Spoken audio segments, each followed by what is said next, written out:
Definitivamente, mis hermanos, hay un vínculo estrecho entre la fe y los milagros.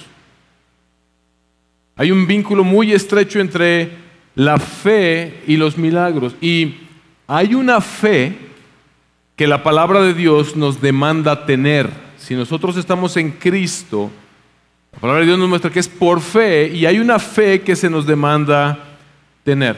Pero tristemente, lo que hemos aprendido por mucho tiempo dista mucho de lo que es la verdadera fe. Lo que en muchos lugares, incluso púlpitos, se enseña, dista mucho de lo que es la verdadera fe. Se enseña cosas como: ven por tu milagro. Por supuesto, casi siempre va acompañado de tráete una buena cantidad de dinero. Ven por tu milagro, como si ellos pudieran garantizar, como si dependiera de ellos que tú vas a obtener un milagro. Decreta tu milagro, declara tu milagro, como si dependiera de ti, como que si tus palabras tuvieran el mismo poder que tiene la palabra de Dios. Tú solamente ten mucha fe. Como si fuera un poder místico que se acumula, ¿no? Como las caricaturas que ven los muchachos, ¿no? De Goku, que va incrementando el poder y cada vez tiene más poder. Pero, curiosamente, cuando nada sucede, el problema lo vuelven a colocar otra vez sobre ti. Es que no tuviste suficiente fe. Pero ¿qué nos dice la Biblia con respecto de la correcta, de la verdadera fe? ¿Cuál es la fe perfecta? Ahora, hemos venido viendo que Marcos se va desenvolviendo sobre esto. Venimos de la parábola del sembrador, ¿se acuerdan? La parábola del sembrador, que nos habla de la tierra fértil, aquellos corazones que reciben la palabra de Dios, y la tierra infértil, aquellos que la rechazan. Después vimos a Jesús calmando la tormenta en la que sus discípulos estaban dudando de su amor por ellos, y al final ellos terminan un poco más orientados, pero todavía están confundidos. Vimos a Jesús liberando a este hombre gadareno de una terrible posesión demoníaca, que dio como resultado un temor incorrecto en las personas de Gadara, de tal manera que rechazaron a Jesús y lo corrieron porque no les convino. El pasaje que vamos a ver la próxima semana tiene todo que ver con incredulidad. Así que nos encontramos con una situación en el pasaje de hoy que parece que hace toda la diferencia. Y mientras leemos el pasaje, Marcos 5, versículos 21 al 43. Quiero que vayan viendo tres aspectos principales o tres partes principales de esta narrativa. Al principio vamos a ver a Jairo, quien tiene una fe imperfecta pero puesta en la persona correcta. En la segunda parte vamos a ver a la mujer con el flujo de sangre, quien también tiene una fe imperfecta pero puesta en la persona correcta. Y al final vamos a ver un milagro asombroso que edifica nuestra fe. Así que vamos a leer el pasaje. Marcos capítulo 5, versículos 21 hasta el 43. Cuando Jesús pasó otra vez en la barca al otro lado, se reunió una gran multitud alrededor de él, así que él se quedó junto al mar. Y vino uno de los oficiales de la sinagoga, llamado Jairo, y al ver a Jesús, se postró a sus pies y le rogaba con insistencia: mi hijita está al borde de la muerte, te ruego que vengas y pongas las manos sobre ella para que sane y viva. Jesús fue con él, y una gran multitud lo seguía y lo oprimía. Había una mujer que padecía de flujo de sangre por 12 años. Había sufrido mucho a manos de muchos médicos y había gastado todo lo que tenía sin provecho alguno, sino que al contrario había empeorado. Cuando ella oyó hablar de Jesús, se llegó a él por detrás entre la multitud y tocó su manto, porque decía: si tan solo toco sus ropas, sanaré. Al instante, la fuente de su sangre se secó y sintió en su cuerpo que estaba curada de su aflicción. Enseguida Jesús, dándose cuenta de que había salido poder de él, volviéndose entre la gente, dijo: ¿quién ha tocado mi ropa? Y sus discípulos le dijeron: ¿ves que la multitud te oprime y preguntas: ¿quién me ha tocado? Pero él miraba a su alrededor para ver a la mujer que lo había tocado. Entonces la mujer, temerosa y temblando, dándose cuenta de lo que había sucedido, vino y se postró delante de él y le dijo toda la verdad. Hija, tu fe te ha sanado, le dijo Jesús. Vete en paz y queda sana de tu aflicción. Mientras él estaba todavía hablando, vinieron unos enviados de la casa del oficial de la sinagoga, es decir, de Jairo, diciendo: tu hija ha muerto. ¿Para qué molestas aún al maestro? Pero Jesús, oyendo lo que se hablaba, dijo al oficial de la sinagoga: no temas, cree solamente. Y no permitió que nadie fuera con él, sino solo Pedro, Jacobo y Juan, hermano de Jacobo. Fueron a la casa del oficial de la sinagoga y Jesús vio el alboroto y a los que lloraban y se lamentaban mucho. Cuando entró les dijo: ¿por qué hacen alboroto y lloran? La niña no ha muerto, sino que está dormida. Y se burlaban de él. Pero echando fuera a todos, Jesús tomó consigo al padre y a la madre de la niña y a los que estaban con él y entró donde estaba la niña. Tomando a la niña por la mano, le dijo: Talita cum, que traducido significa: niña, a ti te digo, levántate. Al instante la niña se levantó y comenzó a caminar, pues tenía 12 años, y al momento todos se quedaron completamente atónitos. Entonces les dio órdenes estrictas de que nadie se enterara de esto y dijo que le dieran de comer a la niña. El pasaje no es difícil, el pasaje se explica solo. Marcos nos deja claro que Jesús tiene poder y autoridad no solamente sobre la enfermedad, sino que ahora nos muestra que tiene poder y autoridad aún sobre la muerte misma.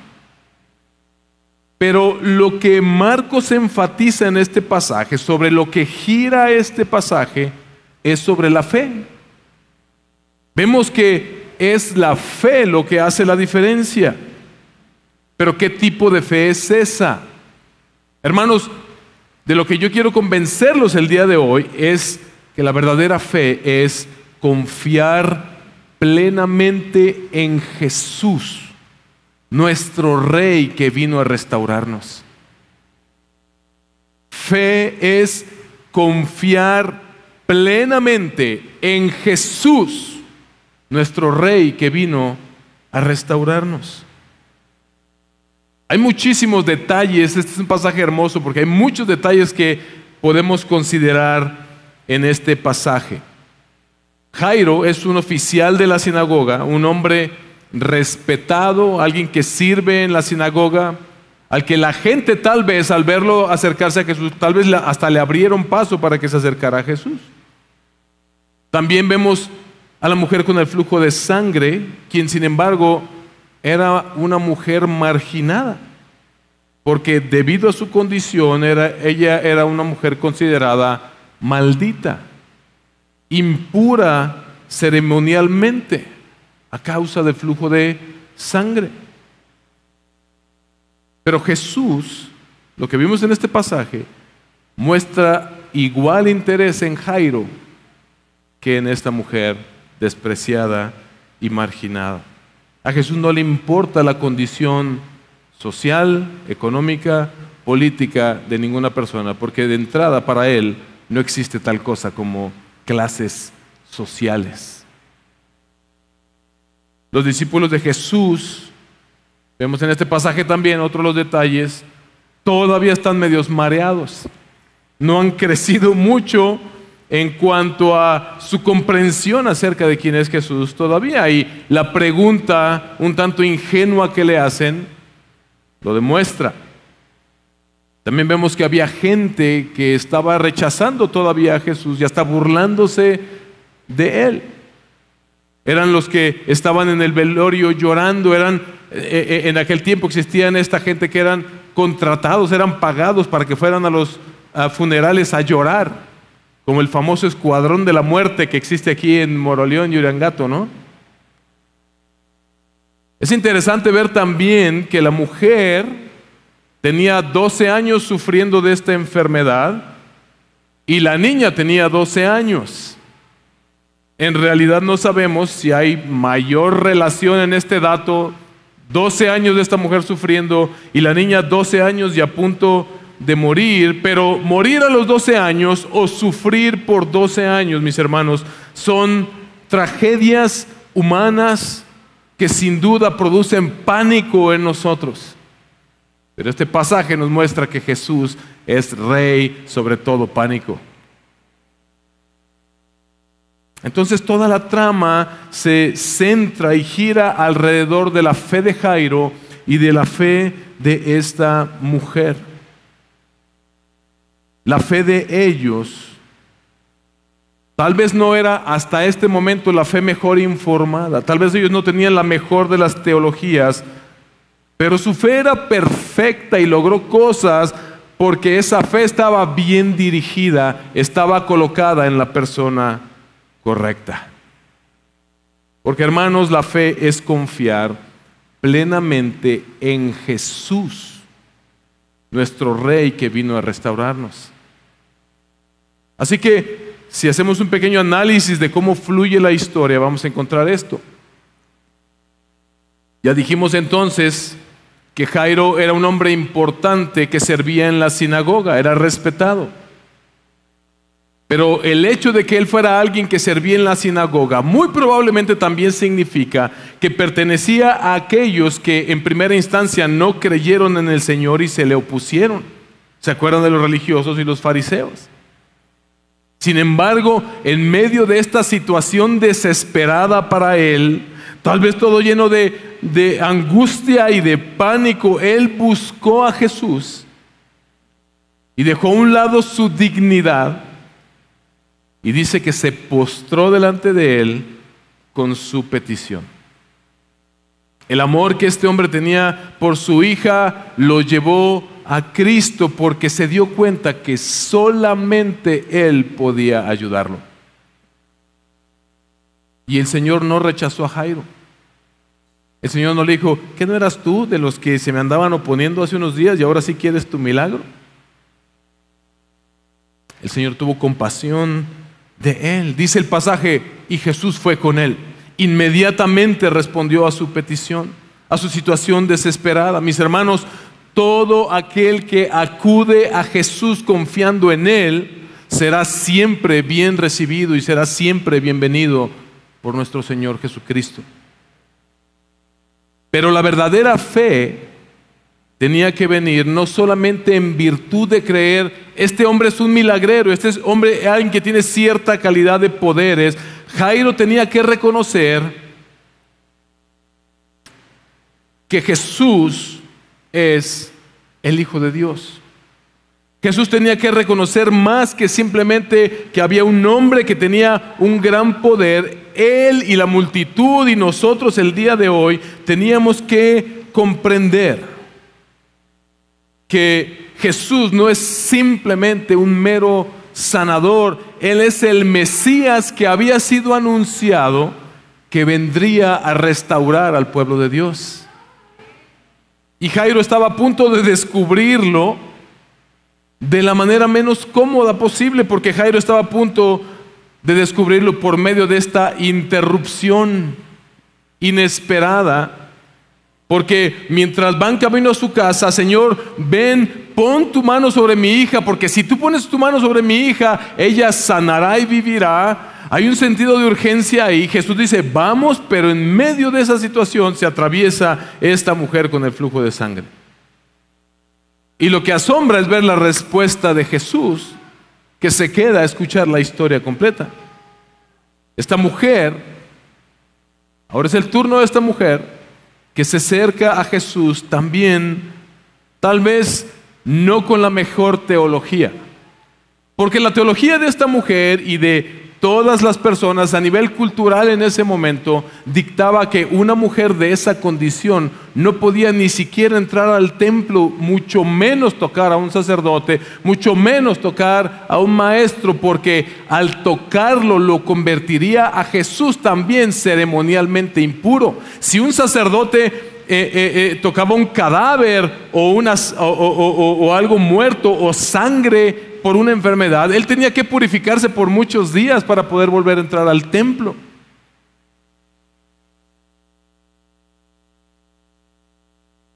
Pero esta mujer se acercó a Jesús, dice que se acerca por detrás. Esto es sumamente interesante. Nos podemos imaginar, no sabemos si se arrastró, si se agachó, pero ella dijo, esta situación es desesperada en mi vida, yo solamente creo en este hombre, mi confianza está en que si por lo menos toco el borde del manto de este hombre, yo seré sana.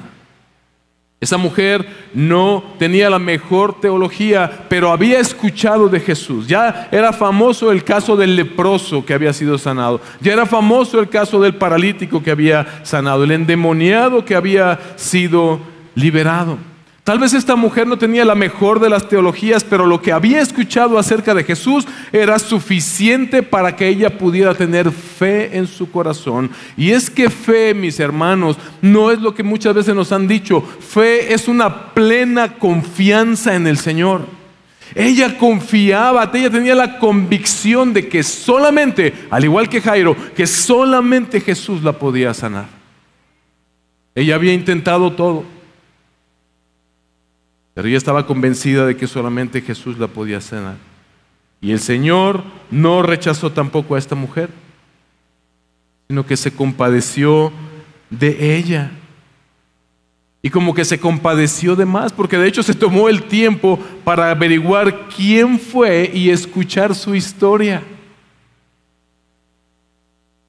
Pero al hacerlo, no solamente se estaba compadeciendo de ella, en realidad se estaba compadeciendo de la multitud, en realidad se estaba compadeciendo de ti y se estaba compadeciendo de mí. Porque como dice la Escritura, como dice el apóstol Juan, estas cosas fueron escritas para que creamos que Jesús es el Cristo y creyendo tengamos vida en su nombre. El Señor aprovechó esta oportunidad para enseñar, para mostrarnos de qué se trata todo esto. Él empieza a indagar, él empieza a mirar a su alrededor. ¿Quién me tocó?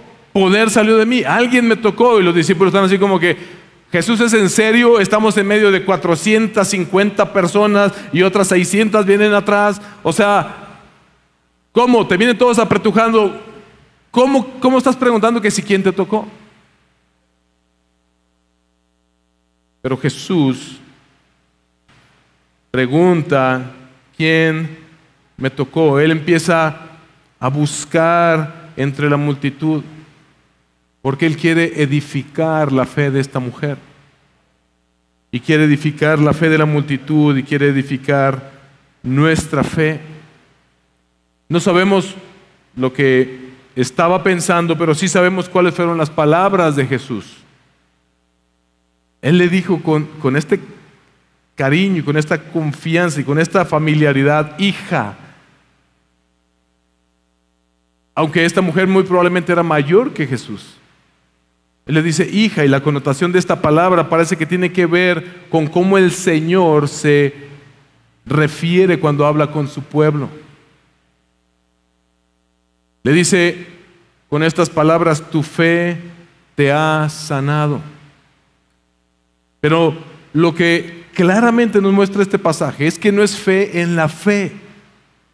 No es créelo, tú decrétalo, tú créelo, tú repítelo 500,000 veces, tú confía, es tu fe la que va a sanar. No, es la fe puesta en la persona correcta. Tu fe en mí, le está diciendo Jesús, tu fe en mí y en mi capacidad de sanarte. Tu fe en mí y no solo en mi capacidad, sino en mi deseo y en mi compasión por ti, por sanarte, te ha sanado. La Reina Valera lo traduce como te ha salvado, y es que la connotación, la palabra griega en el original tiene esa connotación de sanar, pero también de salvar, de liberar de algo en lo que estabas oprimido, de restaurar. Y con las palabras, vete en paz y queda sana de tu enfermedad, Jesús le estaba asegurando, tú ya eres completamente sana. Por tu fe, tú ya eres completamente sana, tú ya eres completamente libre y esa enfermedad jamás va a regresar sobre ti. Dice el pasaje que la mujer le dijo toda la verdad a Jesús. Y seguramente hizo la mención de estos 12 años que ella llevaba sufriendo esta enfermedad. Y seguramente Jairo, que sabe que su hija también tiene 12 años, se le debieron haber abierto los ojos. Wow, esta señora tiene 12 años sufriendo, mi hija tiene 12 años y está a punto de morir. Podemos pensar que al ver este milagro de la mujer con el flujo de sangre, tal vez la fe de Jairo pudo haber sido fortalecida en ese momento. Wow, ve lo que el Señor hizo por esta mujer. Seguramente Él va a sanar a mi hija también. Seguramente Él va a sanar a mi hija también. Y creo que también este es uno de los motivos por el cual Jesús le pidió a esta mujer que diera su testimonio a todo el mundo. El problema es que Jesús se tomó su tiempo y hay una niña que está a punto de morir. Y de pronto, dice el pasaje, llega la peor noticia para Jairo. El Evangelio de Mateo narra este mismo suceso, pero lo hace un poco más resumido. Y él dice, Mateo, o sea, si usted lee el Evangelio de Mateo, dice así, cuando se aproxima por primera vez Jairo, le dice, mi hija acaba de morir. Y después procede a decir, y Jesús fue y la resucitó. Pero Marcos nos incluye muchos detalles. Él dice, Jesús, mi hija está al borde de la muerte, y dice que poco después llegaron y le dijeron, tu hija ya está muerta. Y nos muestra cómo Jesús tuvo tal interés en él que fortaleció la fe de Jairo con las palabras, no temas, solamente cree. Antes de que Jairo pudiera decir cualquier cosa, antes de que Jairo tal vez hubiera podido disculparse como le dijeron sus siervos, ya para qué molestas al maestro, ya se murió la niña. ¿Cuántas veces nosotros, hermanos, estamos en una situación desesperada y nuestra fe puede estar fortalecida, pero vienen circunstancias muy difíciles que hacen que nuestra fe empiece a tambalear? ¿Y cuántas personas pudieran acercarte a ti para cuestionarte o para decirte, mira, ni para qué pongas tu fe, esto ya pasó, esto ya se fue al cuerno?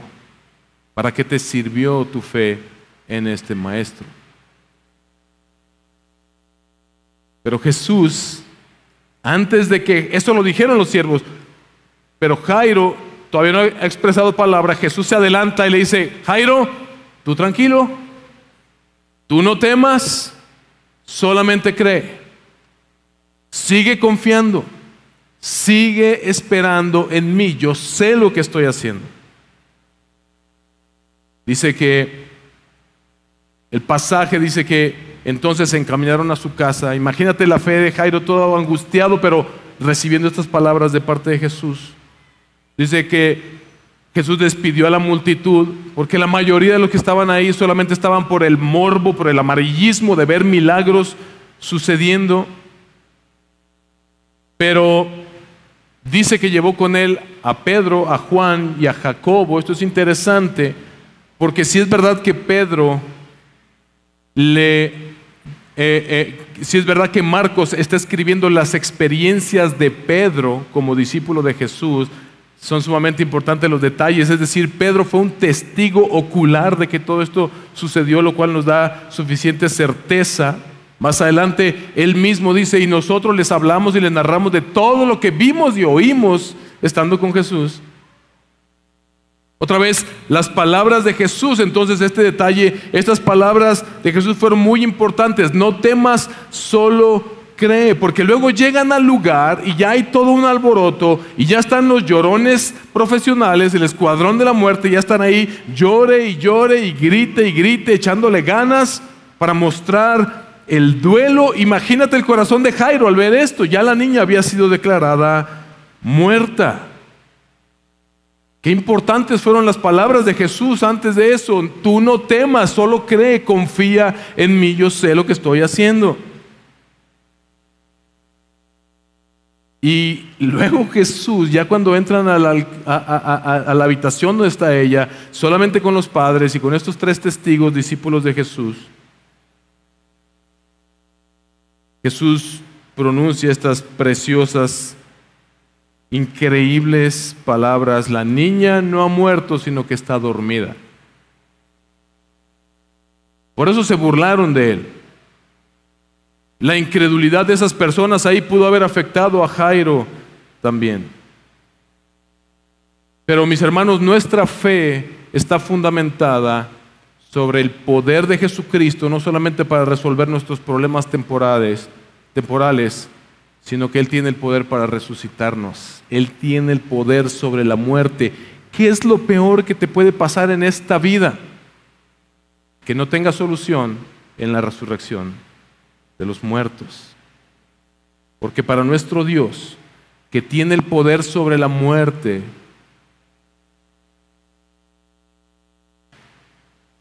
la muerte no es más que un sueño del cual todos, aquellos que ponen su fe y su confianza en Él, han de resucitar.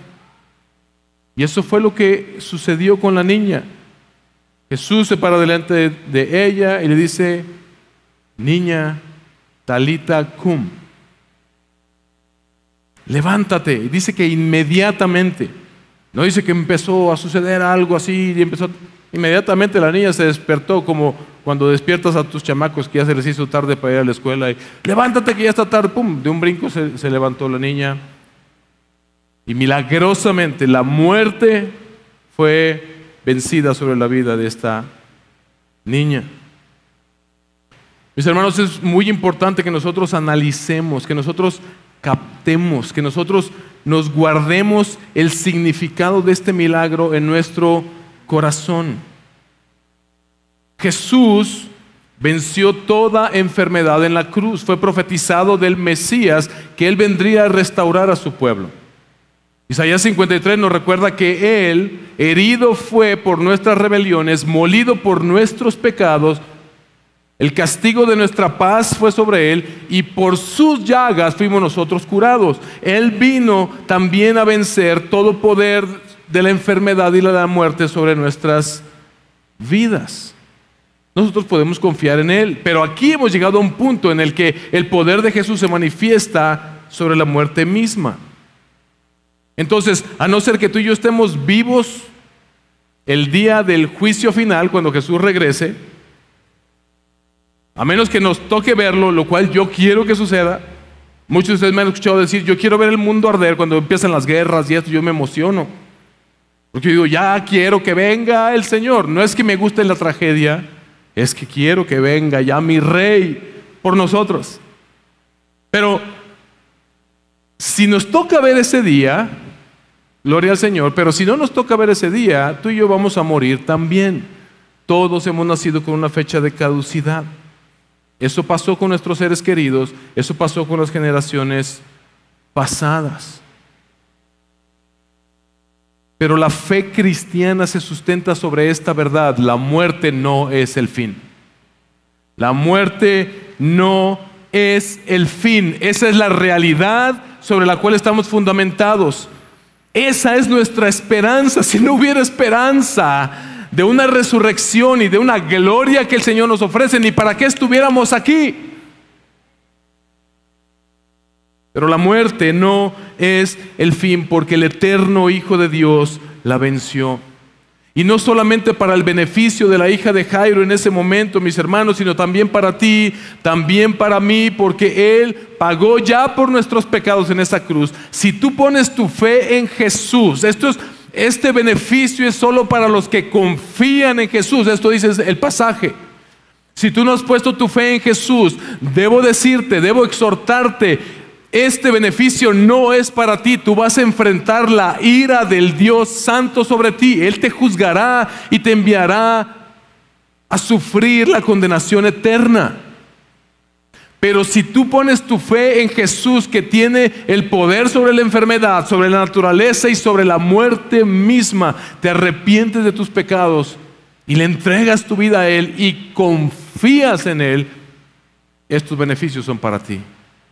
Él te resucitará en el día postrero, y si algún problema de la índole que sea te está agobiando el día de hoy, Él tiene el poder también para solucionarlo.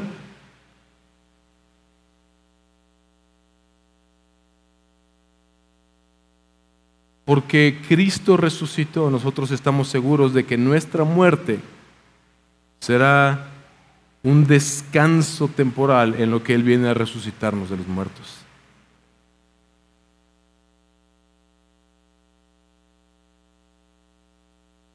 Esta es la verdad que nosotros anunciamos como creyentes, mis hermanos. Esta es la verdad que los discípulos que estuvieron presentes proclamaron y plasmaron en este libro. No es una fe tonta y ciega en algo etéreo o en algo fantasioso. Nuestra fe está fundamentada sobre el testimonio de lo que Jesús hizo, y el testimonio más grande es su resurrección de los muertos. Este milagro narrado por Marcos es una muestra de la deidad de Jesús. Jesús es Dios, solamente Dios tiene poder sobre la muerte. ¿Se acuerdan que en la tormenta solo Dios tiene poder sobre la naturaleza y solo Dios tiene poder sobre la muerte? Este pasaje nos vuelve a recordar: Jesucristo es Dios que tiene poder sobre la muerte, y eso nos da seguridad de nuestra salvación. Por lo tanto, nosotros podemos tener fe en Él, confiar en Él. Ese es el llamado que el Señor hace para nosotros. Esto es lo que edifica, esto es lo que fortalece, esto es lo que perfecciona nuestra fe. ¿Te das cuenta que no es tú solamente ten fe, ven por tu milagro, da cierta cantidad? Es coloca tu fe en la persona adecuada. No es qué tan grande es tu fe, es quién es el objeto de tu fe, lo que hace tu fe perfecta. Jairo y la mujer con flujo de sangre, mis hermanos, nos representan. Tú y yo también hemos enfrentado y enfrentaremos situaciones desesperadas. Algunos de ustedes, hermanos, hermanas, lo están viviendo en carne propia el día de hoy. Las palabras para ti el día de hoy son: no temas, solo cree. El Señor sabe lo que está haciendo. Él nunca llega tarde a ninguna de sus citas. Su agenda es perfecta. Fe es confiar plenamente en Jesús, en que Él es nuestro Rey que vino a restaurarnos. No necesitas tener una fe perfecta en términos humanos. La fe de Jairo era imperfecta. Era un hombre que tal vez al principio se oponía a Jesús, pero una situación desesperada lo llevó a decir: parece que este hombre es mi última alternativa. Lo que hizo su fe efectiva fue que la puso en la persona adecuada. Y tal vez tú estés rogando al Señor que algo suceda en tu vida el día de hoy, y tal vez a veces parece que las cosas se arreglan, pero a veces parece que alguien se interpone y parece que todo va a irse a la muerte, parece que todo se va a destruir, pero tú puedes seguir confiando porque estas palabras siguen siendo para ti. No temas, solamente cree. El Señor nunca llega tarde.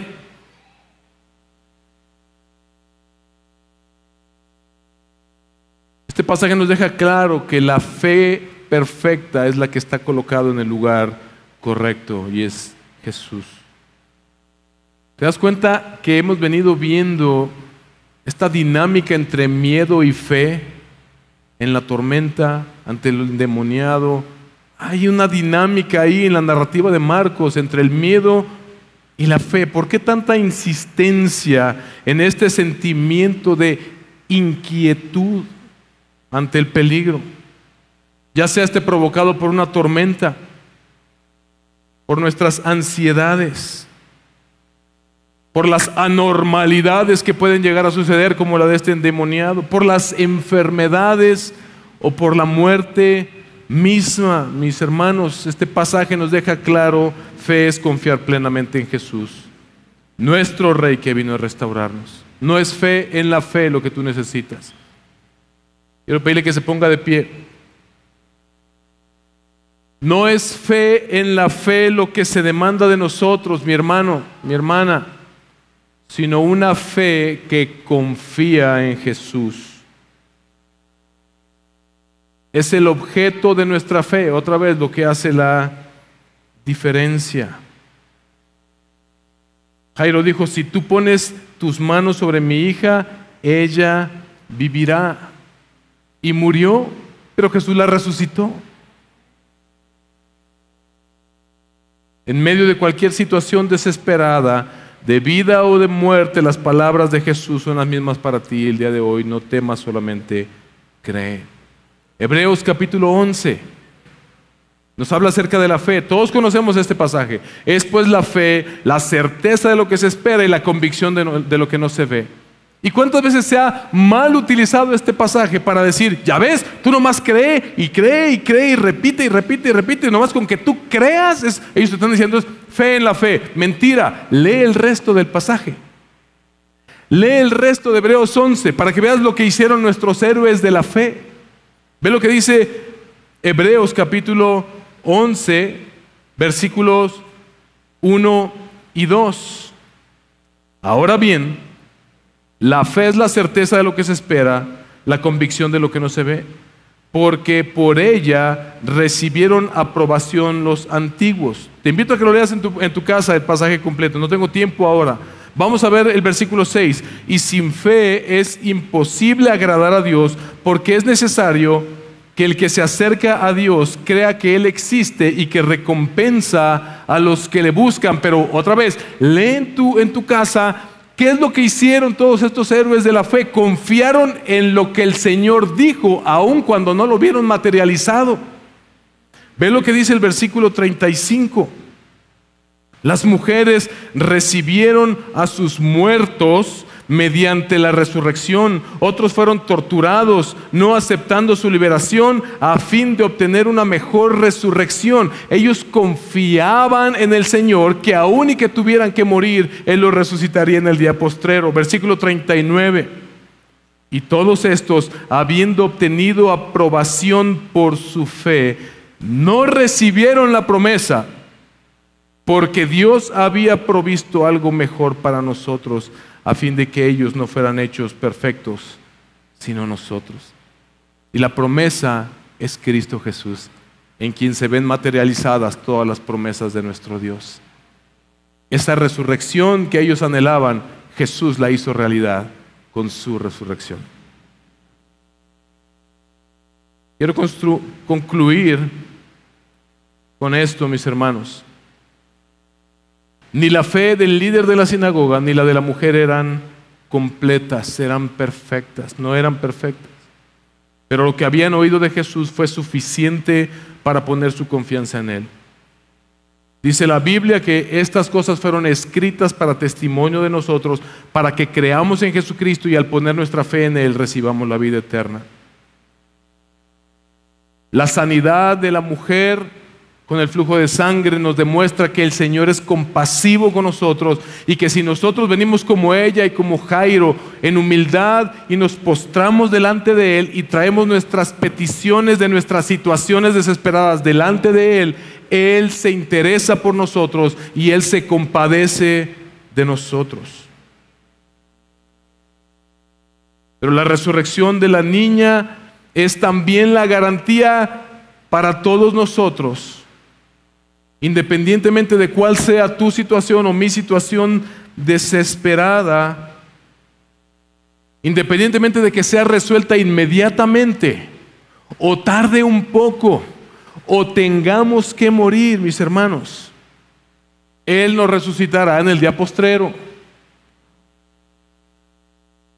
La prueba más grande de su interés y de su compasión, cuando Jesús estaba como hombre, cuando Dios se encarnó y estuvo entre los hombres, geográficamente todos esos lugares fueron afectados para bien con los milagros de Jesús. Pero Él nos ha mandado su Espíritu Santo hoy. Así que nosotros tenemos la garantía de que ese milagro no solamente fue para esa niña, sino que fue para nosotros hoy también. La garantía de que ella resucitó es la garantía de que tú y yo resucitaremos, no importa si tenemos que morir. La prueba más difícil, la prueba más desesperada que tú y yo teníamos, ya la solucionó Jesucristo en el Calvario. Porque si tú piensas que el peor de tus problemas hasta el día de hoy es lo peor que ibas a enfrentar, déjame decirte, íbamos a enfrentar la ira del Dios Santo sobre nosotros si nuestros pecados no eran perdonados. Pero porque Jesús pagó en esa cruz por nuestros pecados y hemos recibido el perdón, la situación más angustiosa, la situación más desesperada, la que más pánico te iba a producir en la vida, ya fue resuelta por nuestro Señor Jesucristo en la cruz. Y su resurrección, su victoria sobre la muerte, dice 1 Corintios 15, es nuestra primicia y garantía, hermanos, garantía de que sin importar qué, Él nos resucitará cuando venga por su iglesia. Por todo ello, hermanos, fe es confiar plenamente en Jesús, nuestro Rey que vino a restaurarnos.